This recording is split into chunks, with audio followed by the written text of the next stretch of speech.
जय श्री राम, जय जय हनुमान।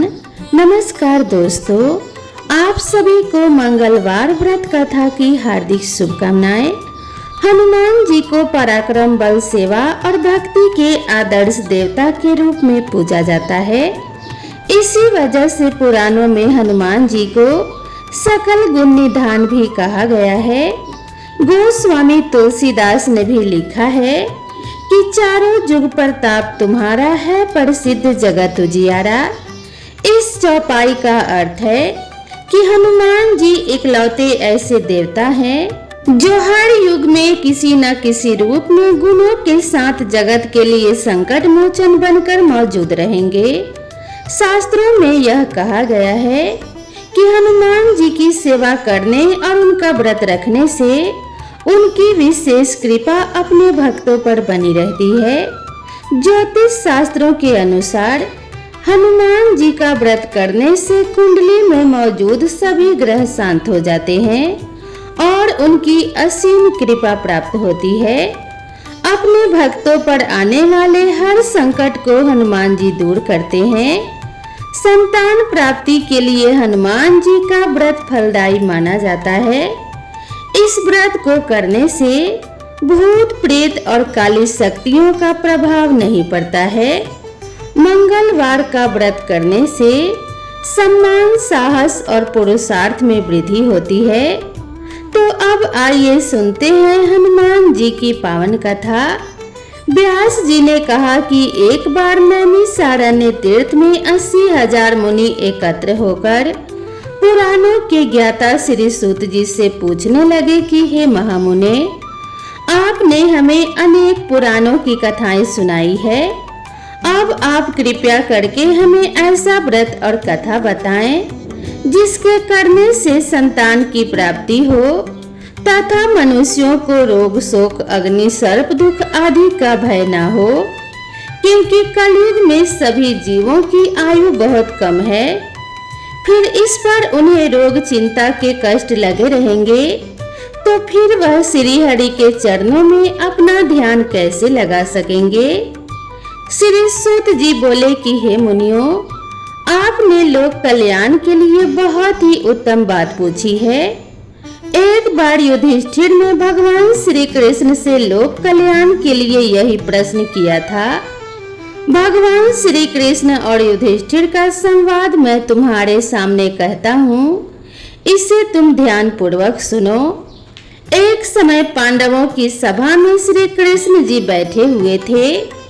तब युधिष्ठिर ने भगवान श्री कृष्ण से प्रश्न किया कि हे देवकी नंदन गोविंद, आपने मेरे लिए अनेकों कथाएं सुनाई है। आज आप कृपया करके ऐसा व्रत या कथा सुनाएं जिसके करने से मनुष्य को रोग, चिंता का भय ना हो और उसको पुत्र की प्राप्ति हो। हे प्रभु, बिना पुत्र के जीवन व्यर्थ है। पुत्र के बिना मनुष्य नरकगामी होता है। पुत्र के बिना मनुष्य पितृ ऋण से छुटकारा नहीं पा सकता और न ही उसका पुत्रग नामक नरक से उद्धार हो सकता है। अतः पुत्रदायक व्रत बतलाएं। भगवान श्री कृष्ण बोले कि हे राजन, मैं एक प्राचीन इतिहास सुनाता हूँ, आप उसे ध्यान पूर्वक सुनो। कुंडलपुर नामक एक नगर था। उसमें नंदा नामक एक ब्राह्मण रहता था।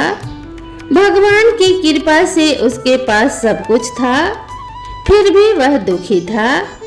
इसका कारण यह था कि ब्राह्मण की स्त्री सुनंदा की कोई संतान नहीं थी।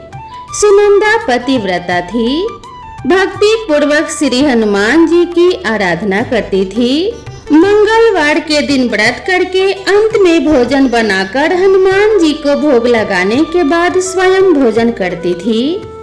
एक बार मंगलवार के दिन ब्राह्मणी गृह कार्य की अधिकता के कारण हनुमान जी को भोग न लगा सकी, तो इस पर उसे बहुत दुख हुआ। उसने कुछ भी नहीं खाया और अपने मन में प्रण किया कि अब तो अगले मंगलवार को ही हनुमान जी को भोग लगाकर अन्न जल ग्रहण करूंगी। ब्राह्मणी सुनंदा प्रतिदिन भोजन बनाती, श्रद्धा पूर्वक अपने पति को खिलाती परंतु स्वयं भोजन ग्रहण नहीं करती और मन ही मन श्री हनुमान जी की आराधना करती थी।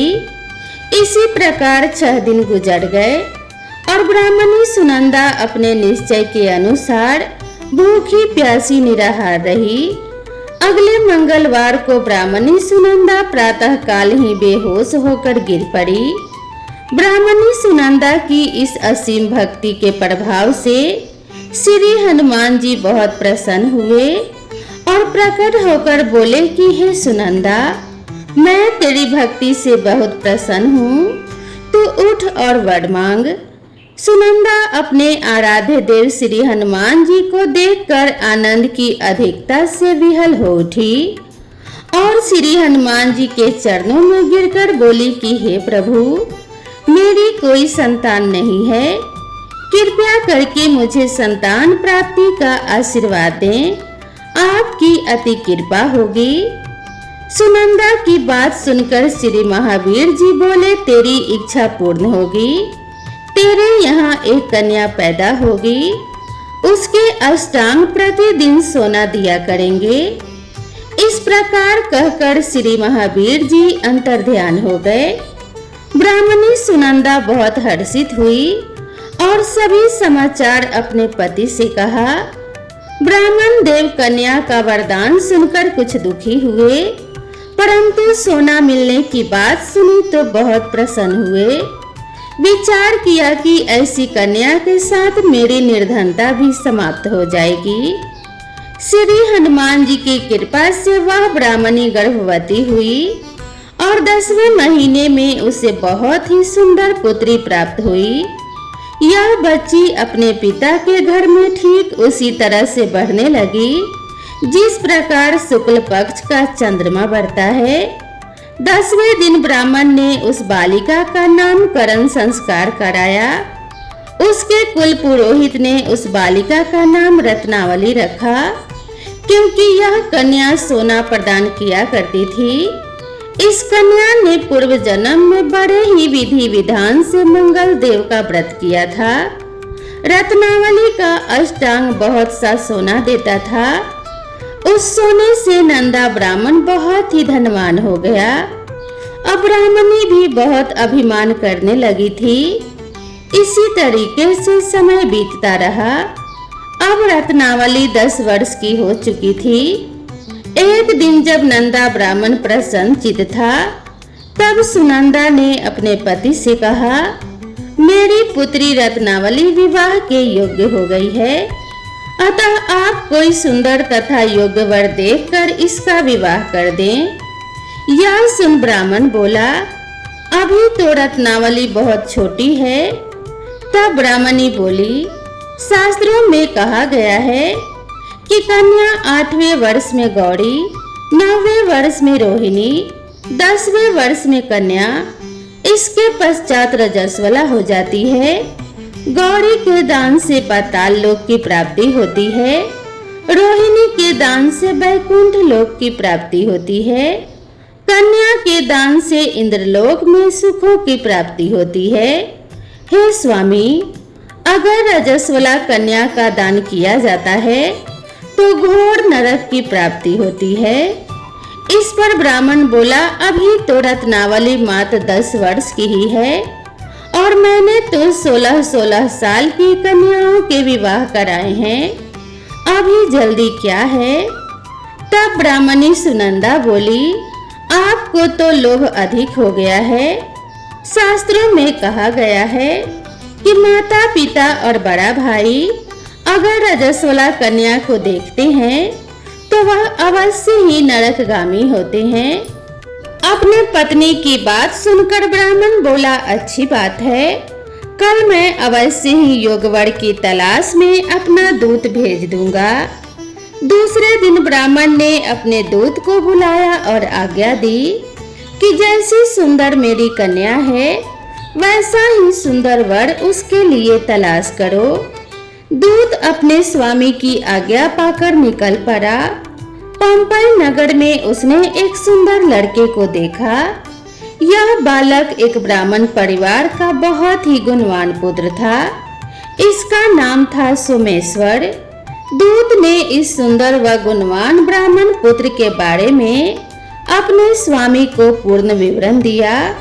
ब्राह्मण नंदा को भी सोमेश्वर अच्छा लगा और फिर शुभ मुहूर्त में विधि पूर्वक कन्यादान करके ब्राह्मण ब्राह्मणी संतुष्ट हुए। परंतु ब्राह्मण के मन में तो लोभ समाया हुआ था। उसने कन्यादान तो कर दिया था, पर वह बहुत खिन्न भी था।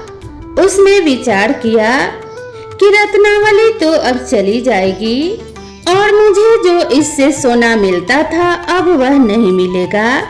मेरे पास जो धन था कुछ तो इसके विवाह में खर्च हो गया और जो शेष बचा है वह भी कुछ दिनों पश्चात समाप्त हो जाएगा। मैंने तो इसका विवाह करके बहुत बड़ी भूल कर दी है। अब कोई ऐसा उपाय हो कि रत्नावली मेरे घर में ही बनी रहे, अपनी ससुराल न जाए। लोभ रूपी राक्षस ब्राह्मण के मस्तिष्क पर छाता जा रहा था। रात भर अपनी सैया पर बेचैनी से करवटें बदलते बदलते उसने एक बहुत ही क्रूर निर्णय लिया। उसने विचार किया कि जब रत्नावली को लेकर उसका पति सोमेश्वर अपने घर के लिए जाएगा तो वह मार्ग में छिपकर सोमेश्वर का वध कर देगा और अपनी लड़की को अपने घर ले आएगा, जिससे नियमित रूप से उसे सोना भी मिलता रहेगा और समाज का कोई मनुष्य उसे दोष भी नहीं दे सकेगा। प्रातः काल हुआ तो नंदा और सुनंदा ने अपने जमाई तथा लड़की को बहुत सारा धन देकर विदा किया। सोमेश्वर अपनी पत्नी रत्नावली को लेकर ससुराल से अपने घर की तरफ चल दिया। ब्राह्मण नंदा महालोभ के वशीभूत हो अपनी मति खो चुका था। पाप पुण्य को उसे विचार न रहा था। अपने भयानक व क्रूर निर्णय को कार्य रूप देने के लिए उसने अपने दूत को मार्ग में अपने जमाई का वध करने के लिए भेज दिया था, ताकि रत्नावली से प्राप्त होने वाला सोना उसे लगातार मिलता रहे और वो कभी निर्धन ना हो। ब्राह्मण के दूत ने अपने स्वामी की आज्ञा का पालन करते हुए उसके जमाई सोमेश्वर का मार्ग में ही वध कर दिया। समाचार प्राप्त कर ब्राह्मण नंदा मार्ग में पहुंचा और रुदन करती हुई अपनी पुत्री रत्नावली से बोला कि हे पुत्री, मार्ग में लुटेरों ने तेरे पति का वध कर दिया है। भगवान की इच्छा के आगे किसी का कोई वश नहीं चलता है। अब तू घर चल, वहां पर ही रहकर शेष जीवन व्यतीत करना। जो भाग्य में लिखा है वही होगा। अपने पति की अकाल मृत्यु से रत्नावली बहुत दुखी हुई। करुण क्रंदन व रुदन करते हुए अपने पिता से बोली कि हे पिताजी, इस संसार में जिस स्त्री का पति नहीं है उसका जीना व्यर्थ है। मैं अपने पति के साथ ही अपने शरीर को जला दूंगी और सती होकर अपने इस जन्म को, माता पिता के नाम को तथा सास ससुर के यश को सार्थक करूंगी। ब्राह्मण नंदा अपनी पुत्री रत्नावली के वचनों को सुनकर बहुत दुखी हुआ। वह मन ही मन विचार करने लगा, मैंने व्यर्थ ही जमाई वध का पाप अपने सिर ले लिया। रत्नावली तो उसके पीछे अपने प्राण तक देने को तैयार है। मेरा तो दोनों तरफ से मरण हो गया। धन तो अब मिलेगा नहीं। जमाई वध के पाप के फल स्वरूप यम यातना भी भुगतनी पड़ेगी। यह सोचकर वह बहुत दुखी हुआ। सोमेश्वर की चिता बनाई गई। रत्नावली सती होने की इच्छा से अपने पति का सिर अपनी गोद में रखकर चिता में बैठ गई। जैसे ही सोमेश्वर की चिता को अग्नि लगाई गई, वैसे ही प्रसन्न हो मंगल देव वहां प्रकट हुए और बोले कि हे रत्नावली, मैं तेरी पति भक्ति से बहुत प्रसन्न हूँ, तू वर मांग। रत्नावली ने अपने पति का जीवन दान मांगा। तब मंगल देव रत्नावली से बोले, तेरा पति तो अजर अमर है, यह महाविद्वान भी होगा और इसके अतिरिक्त तेरी जो इच्छा हो वह वर मांग। तब रत्नावली बोली कि हे ग्रहों के स्वामी, यदि आप मुझ पर प्रसन्न हैं तो मुझे यह वरदान दीजिए कि जो भी मनुष्य मंगलवार के दिन प्रातः काल लाल पुष्प लाल चंदन से पूजा करके आपका स्मरण करे, उसको रोग व्याधि न हो, स्वजनों से कभी वियोग न हो, सर्प अग्नि तथा शत्रुओं का भय न रहे। जो स्त्री मंगलवार का व्रत करे वह कभी विधवा न हो। मंगल देव तथा अस्तु कहकर अंतर्ध्यान हो गए। सोमेश्वर मंगल देव की कृपा से जीवित हो उठा। रत्नावली अपने पति को पुनः प्राप्त कर बहुत प्रसन्न हुई और मंगल देव का व्रत प्रत्येक मंगलवार को करके व्रतराज और मंगल देव की कृपा से इस लोक में सुख ऐश्वर्य को भोगते हुए अंत में अपने पति के साथ स्वर्ग लोक को गई। तो प्रेम से बोलिए हनुमान जी की जय। अब आइए सुनते हैं मंगलवार व्रत की दूसरी कथा।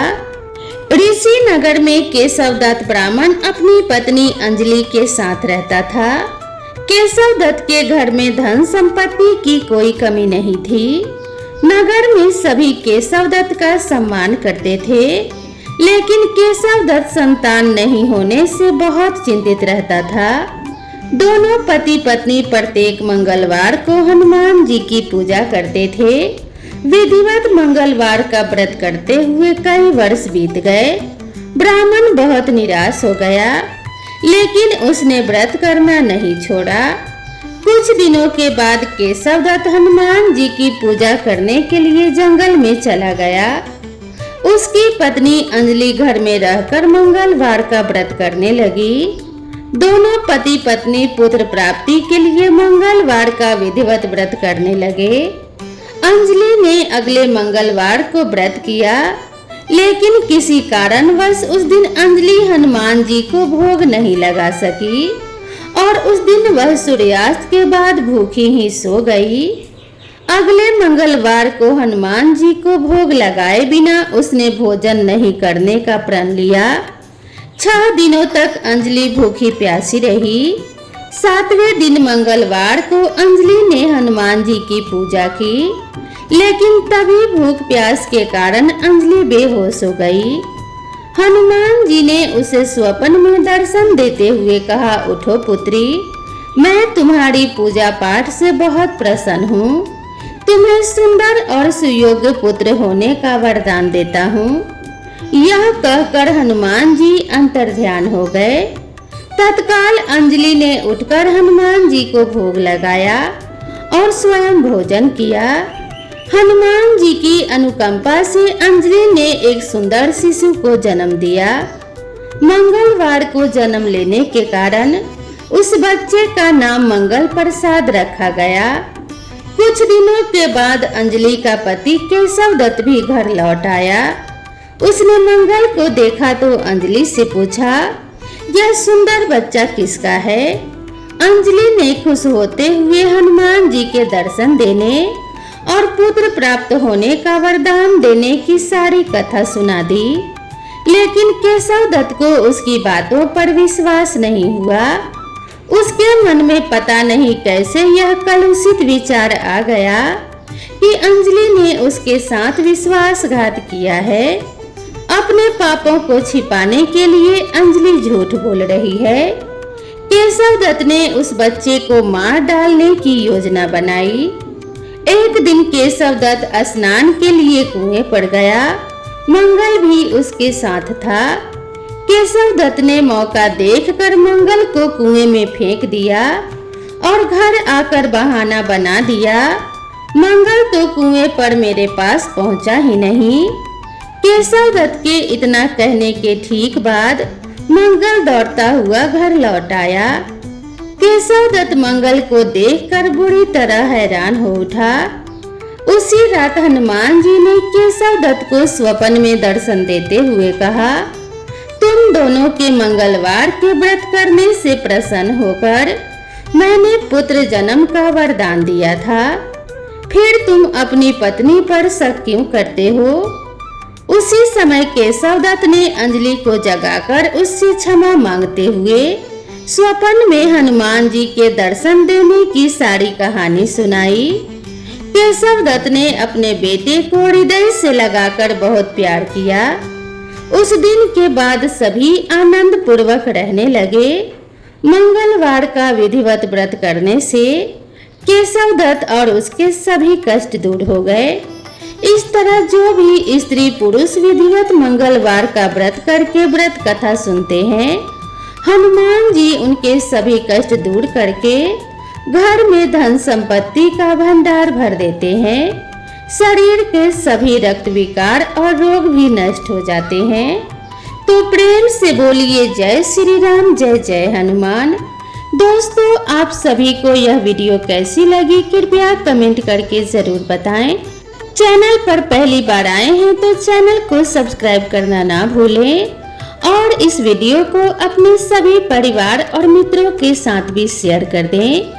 हनुमान जी की कृपा अब सभी भक्तों पर सदा सर्वदा बनी रहे। इसी मंगल कामना के साथ आप सभी से विदा लेते हैं। मिलते हैं इसी तरह की नई कथा और नई कहानी के साथ। तब तक के लिए राधे राधे।